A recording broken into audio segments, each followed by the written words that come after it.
مفسر ابن کثیر اس آیت کے ضمن میں لکھتے ہیں کہ فرشتوں اور رسولوں کے عمومی ذکر کے بعد دیکھو اس کے اندر آیا من کان عدوا للہ و ملائکتہ و رسلہ، فرشتوں کا بھی تذکرہ آیا، رسولوں کا بھی تذکرہ آیا۔ اب ان کے عمومی تذکرے کے بعد خصوصی تذکرہ آ رہا ہے دو اہم فرشتوں کا، جبرائیل و میکائیل، جبرائیل اور میکائیل کا ذکر آ رہا ہے۔ تو اس سے یہ بات واضح ہوتی ہے کہ اللہ تعالیٰ کے کسی رسول سے دشمنی رکھنا، چاہے وہ فرشتوں میں سے ہو چاہے وہ انسانوں میں سے ہو، یہ اللہ سے دشمنی کے مترادف ہے۔ اور یہ فرشتوں کا رسول ہونا کس معنی میں ہے؟ رسول نہیں کہ ایسے رسول بنا کر بھیجے گئے ہیں لوگوں کے درمیان، نہیں بلکہ قاصد کے معنی ہوتے ہیں رسول کے۔ تو جو شخص فرشتوں کا دشمن ہوگا تو وہ اللہ تبارک و تعالیٰ کا دشمن ہو جائے گا۔ اب اس آیت کے اندر ایک لفظ آیا ہے وَمَلَائِكَتِهِ، بار بار سنتے ہیں ہم اپنے اس میں ملائکہ ملائکہ، یہ ملائکہ ہے کیا؟ یہ ملائکہ یہ جمع ہے ملک کی، اور اس کے معنی ہوتے ہیں فرشتے۔ ملک اس کی جمع ہوتی ہے ملائکہ، یعنی فرشتے۔ یہ فرشتے اللہ تبارک و تعالیٰ کی ایک پوشیدہ عبادت کرنے والی مخلوق ہے۔ اس میں نہ رب ہونے کی خصوصیت موجود ہوتی ہے اور اس میں نہ الوہیت کی ان میں خصوصیت ہوتی ہے۔ اللہ تبارک و تعالیٰ نے اپنے احکامات کو بجا لانا اور انہیں نافذ کرنے کی انہیں قوت اور قدرت عطا فرمائی ہے۔ یعنی اللہ رب العزت نے انہیں اس لیے پیدا کیا ہے کہ میں جو آپ کو کہوں اسی طرح پورا آپ کو کرنا ہے اور اس کو نافذ بھی کرنا ہے، اس کی قدرت اور قوت بھی عطا فرمائی ہے۔ اسی بنا پر اللہ رب العزت کا ارشاد قرآن مجید کے اندر بارہا فرشتوں کے تعلق سے آتا ہے کہ یہ فرشتے کون ہیں۔ جیسے ہم یہاں فرشتوں کے تعلق سے پڑھ رہے ہیں تو دیگر قرآن کی آیتوں کے اندر بار بار فرشتوں کا تذکرہ آتا ہے۔ آج عشاء کی نماز کے اندر بھی امام صاحب نے جو آیت تلاوت کی اس میں بھی جبرائیل کا تذکرہ ہے۔ اسی طریقے سے جہنم کے اوپر کیسے فرشتے مقرر ہے اس کا بھی تذکرہ ہے۔ اب یہ فرشتوں کا جو عمومی تذکرہ ہے جو قرآن مجید بتلاتا ہے وہ کیا ہے؟ تو سورہ انبیاء کی ایک آیت ہے وَلَهُ مَنْ فِي السَّمَاوَاتِ وَالْأَرْضِ وَمَنْ عِنْدَهُ لَا يَسْتَكْبِرُونَ عَنْ عِبَادَتِهِ وَلَا يَسْتَحْسِرُونَ يُسَبِّحُونَ اللَّيْلَ وَالنَّهَارَ لَا يَفْتُرُونَ وَلَهُ مَنْ فِي السَّمَاوَاتِ وَالْأَرْضِ، اور اسی کا ہے جو کوئی آسمانوں اور زمینوں میں ہے اور جو کچھ اس کی یہاں ہے، وَلَهُ مَنْ وَمَنْ عِنْدَهُ، اور جو اس کے یہاں ہے اس کی عبادت سے وہ تکبر نہیں کرتے ہیں، یعنی فرشتے، اور نہ تھکتے ہیں، ولا یستحسرون۔ اور آگے کیا بتلایا گیا؟ یسبحون اللیل والنہار لا یفترون۔ یہ جو ملائکہ ہے، یہ جو فرشتے ہیں، رات دن اللہ رب العزت کی تسبیح بیان کرتے رہتے، وہ سستی نہیں کرتے ہیں۔ فرشتوں کی تعداد بہت زیادہ ہے اور ان کی صحیح تعداد کا علم اللہ کے سوا کوئی نہیں جانتا۔ حضرت انس رضی اللہ تعالیٰ عنہ کی ایک روایت ہے، معراج والے حدیث کے اندر اس کا ذکر ملتا ہے کہ نبی اکرم صلی اللہ علیہ وسلم نے، آپ صلی اللہ علیہ وسلم جب آسمان پر بیت المعمور پر پہنچے تو دیکھا کہ اس میں ہر روز 70,000 فرشتے نماز پڑھتے ہیں، اور جو اس میں ایک بار نماز پڑھ کر چلا جاتا ہے دوبارہ اس کی باری نہیں آتی، دوبارہ وہ اس میں لوٹ کر نہیں آتا، یعنی پھر کبھی اس کی واپسی نہیں آتی۔ تو اس کا مطلب کہ اس کی تعداد کتنی ہوگی؟ جب ایک مرتبہ جو فرشتہ وہاں پر طواف کر کے چلا گیا بیت المعمور کا، اب اس کی باری نہیں آنی ہے۔ اب ظاہر بات ہے کہ اتنی تعداد فرشتوں کی ہوگی تو اس کی صحیح تعداد کا علم اللہ تبارک و تعالیٰ کے سوا کسی کو نہیں ہے۔ ان فرشتوں کے تعلق سے اللہ تعالیٰ سورہ تحریم میں فرماتا ہے، جو عشاء کی نماز میں تلاوت کی گئی، یا ایھا الذین آمنوا قوا انفسکم واہلیکم نارا، اے ایمان والو قوا انفسکم، اپنے آپ کو بھی بچاؤ، واہلیکم، اور اپنے گھر والوں کو بھی بچاؤ، جہنم کی آگ سے، وقودھا الناس، جس کا ایندھن ہوں گے لوگ، والحجارہ، اور پتھر۔ وہ کیسی جہنم ہوگی؟ علیہا ملائکۃ غلاد شداد لا یعصون اللہ ما امرہم ویفعلون ما یؤمرون۔ اس جہنم پر سخت کڑے مزاج کے فرشتے مقرر ہوں گے۔ وَيَفْعَلُونَ مَا يُؤْمَرُونَ، اللہ رب العزت ان کو جو حکم کرتا ہے، کس کو کیسی سزا دینا ہے، کس کے ساتھ کیسا سلوک کرنا ہے، کس کے ساتھ کیسا برتاؤ کرنا ہے، سب اسی حکم کے پابند ہیں۔ فرشتوں کو اللہ تبارک و تعالیٰ نے ایسا بنایا ہے کہ وہ کھاتے بھی نہیں ہیں اور وہ پیتے بھی نہیں ہیں، یعنی پانی بھی پیتے نہیں، نہ ان کو کھانے کی حاجت ہے نہ پینے کی حاجت ہے۔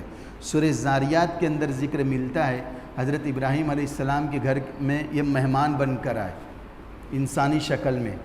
جب پاس بیٹھے حضرت ابراہیم کے تو ابراہیم علیہ السلام نے دسترخوان بچھائے کہ مہمان ہیں، مہمانوں کی ضیافت کرنا ایک اخلاقی فریضہ ہے، اور کھانے رکھے، کھا ہی نہیں رہے۔ ارے کھائیے، کھا ہی نہیں رہے۔ بعد میں حضرت ابراہیم علیہ السلام کو معلوم ہو رہی ہے تو اللہ کے فرشتے تھے، اور اللہ کے فرشتے نہ کھاتے ہیں اور نہ پیتے ہیں۔ یہ جو فرشتے ہوتے ہیں یہ نہ مرد ہوتے ہیں نہ عورت،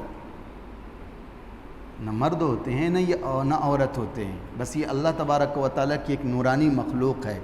جس طرح ہم اللہ پر ایمان رکھتے ہیں، اس کے رسولوں پر ایمان رکھتے ہیں، تو ہمارے لیے اللہ کے فرشتوں پر ایمان لانا ضروری ہے۔ ہم دیکھو مکتب میں جب بچہ جاتا ہے تو ایمان مجمل پڑھایا جاتا ہے، ایمان مفصل پڑھایا جاتا ہے، آمنت باللہ و ملائکتہ و کتبہ و رسلہ۔ تو یہ وہ ملائکہ کیا ہے؟ ہم صرف رٹا دیتے ہیں بچوں کو، مفہوم نہیں سمجھاتے، مفہوم سمجھانا چاہیے۔ رٹا دینے سے کام نہیں ہوتا ہے، معلوم ہونا چاہیے اللہ کیا ہے، اللہ کی ذات کیا ہے، اللہ کی صفات کیا، موٹی موٹی باتیں۔ اور اسی طریقے سے وہ ملائکتی، ملائکہ کس کو کہتے ہیں؟ کتنے لوگ بڑے ہو جاتے سمجھ ہی میں نہیں آتا ہے ملائکہ کس کو کہتے ہیں، یا ملائے اعلیٰ کے ملائے اعلیٰ یہ دریافت تو کرتے ہیں تو ملائے اعلیٰ کون ہے؟ ملائے اعلیٰ یہ مقرب فرشتے ہیں اللہ تبارک و تعالیٰ کے، جو عرش کے قریب رہتے ہیں۔ بار بار فرشتوں کا یہ ملائکہ کا لفظ آتا ہے، پہچان نہیں پاتے ہیں کہ ملائکہ ہے کیا، تو میں شروع میں بتلا دیا، ملائکہ یہ ملک کی جمع ہے جس کے معنی ہوتے ہیں فرشتے۔ تو جن فرشتوں کا ہمیں نام معلوم ہے ان پر تفصیلاً ایمان لانا ہمارے لیے واجب ہے، اور جن فرشتوں کا ہمیں نام نہیں معلوم ہے اور ان کے حالات نہیں معلوم ہے تو ان پر اجمالاً یعنی مختصراً ایمان لانا ہم پر ضروری ہے۔ اب کس طریقے سے ہم جانیں گے کہ ان پر تفصیلاً ایمان لائے اور کن پر ہم اجمالاً ایمان لائے؟ دیکھو حدیث کے اندر بہت ساری جگہ پر اس طرح بتلایا گیا ہے کہ فرشتے کون ہیں، کیا کرتے ہیں، اور اسی طریقے سے اللہ تبارک و تعالیٰ کی کتاب میں جا بجا فرشتوں کے بارے میں آتا ہے۔ جیسے ابھی ایک آیت پڑھ کر بتلائی گئی کہ جہنم کے اوپر فرشتے مقرر ہیں، وہ اللہ کے احکامات کے پابند ہیں۔ اب ہم کو ایمان لانا پڑے گا، جو فرشتے ہیں ہمیں نہیں معلوم، ہم اس پر ایمان رکھتے ہیں کہ وہ اللہ کے احکامات کے پابند ہیں۔ اور جن کے بارے میں تفصیل معلوم ہے، کیا تفصیل معلوم ہے؟ یعنی جن فرشتوں کی صفات کا ہمیں علم ہے ان پر بھی ایمان لانا ہم پر ضروری ہے۔ جیسے حضرت جبرائیل علیہ السلام کے تعلق سے آپ صلی اللہ علیہ وسلم نے بیان کیا کہ میں نے جبرائیل کو اس کی اصلی شکل و صورت میں جو دیکھا تو اس کے 600 بازو تھے، 600 پر تھے۔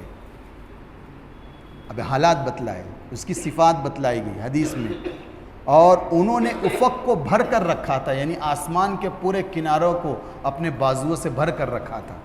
حضرت جبرائیل کی اصل صورت کے اندر آپ صلی اللہ علیہ وسلم نے دیکھا تو اس کیفیت کو بیان کیا۔ اب جب پوری فضا پر چھائے ہوئے تھے، اس حدیث کے اندر یہ بتلایا گیا، تو اب اس پر تفصیلاً ایمان لانا واجب ہے کہ جو حدیث کے اندر حضرت جبرائیل کے بارے میں بیان کیا گیا ہم اس پر ایمان رکھتے ہیں۔ اور یہ فرشتے جو ہوتے ہیں انسانی صورت میں بھی آتے ہیں۔ حضرت جبرائیل حضرت مریم علیہ السلام کے پاس آئے تھے، انسانی صورت میں آئے تھے۔ اسی طرح ایک مرتبہ حضرت جبرائیل علیہ السلام نبی کریم صلی اللہ علیہ وسلم کی خدمت میں حاضر ہوتے ہیں۔ اس وقت آپ صلی اللہ علیہ وسلم صحابہ کے درمیان بیٹھے ہوئے ہیں۔ ایک شخص ایسی شکل کا نظر آ رہا ہے کہ وہ مسافر نہیں معلوم ہوتا ہے۔ حدیث جبرائیل کے نام سے وہ حدیث مشہور ہے حدیث کی کتابوں کے اندر کہ سواد الشعر یعنی نہایت کالے بال تھے، شدید سواد الشعر نہایت کالے بال تھے، شدید بیاض الثیاب نہایت سفید کپڑے تھے، اور سر کے بال بالکل کارے تھے، غیر معمولی طور پر سیاہ تھے۔ اس کا مطلب یہ کہ آنے والا مسافر نہیں معلوم ہو رہا ہے، مسافر ہوتا تو کپڑے غبار سے آلودہ ہو جاتے، بال پر غبار لگ جاتی، ان کے اوپر سفر کے آثار بھی نہیں لگ رہے تھے، صحابہ میں سے ان کو کوئی پہچانتا بھی نہیں تھا، اور آپ صلی اللہ علیہ وسلم کے پاس آ کر بے تکلف بیٹھ جاتے ہیں۔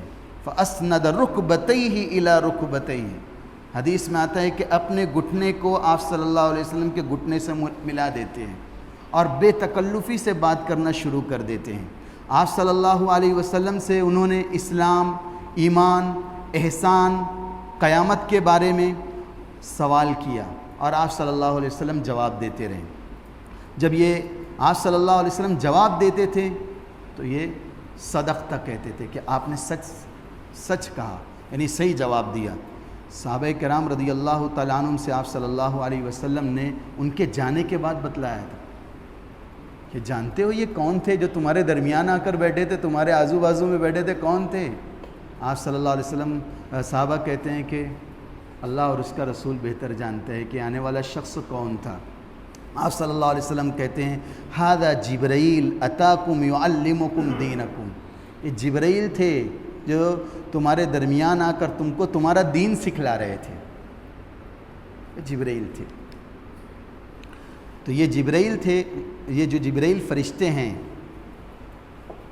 یہ اللہ تبارک و تعالیٰ کے مقرب فرشتے ہیں جن کو جبرائیل امین کہا جاتا ہے، اور یہ کس پر مامور ہے؟ اللہ تعالیٰ کی طرف سے وحی لانے پر مامور ہے، کہ انبیاء پر، رسولوں پر جو وحی آتی ہے وہ اس پر مامور ہے، یہی فرشتے آتے ہیں۔ اللہ تعالیٰ نے اپنی وحی کے ساتھ انہیں اپنے نبیوں اور رسولوں کے پاس مختلف اوقات میں، مختلف حالات میں انہیں بھیجا ہے، انہیں جبرائیل امین کہا جاتا ہے، اور امین کا لقب اس لیے لگایا گیا کہ وہ امانت دار ہے۔ اللہ تعالیٰ نے جو حکم دیا ہے وہ پوری بات لا کر پہنچا دیتے ہیں۔ ایک فرشتے ہیں میکائیل، تذکرہ ہے میکائیل۔ میکائیل کون ہے؟ ان کے ذمے جو ہے بارش اور نباتات یعنی روزی پہنچانے کا کام لگایا گیا ہے۔ اور ایک ہے اسرافیل، یہ قیامت کی گھڑی اور مخلوق کو دوبارہ زندہ کیے جانے کے وقت سور پھونکنے پر مامور کیے گئے ہیں۔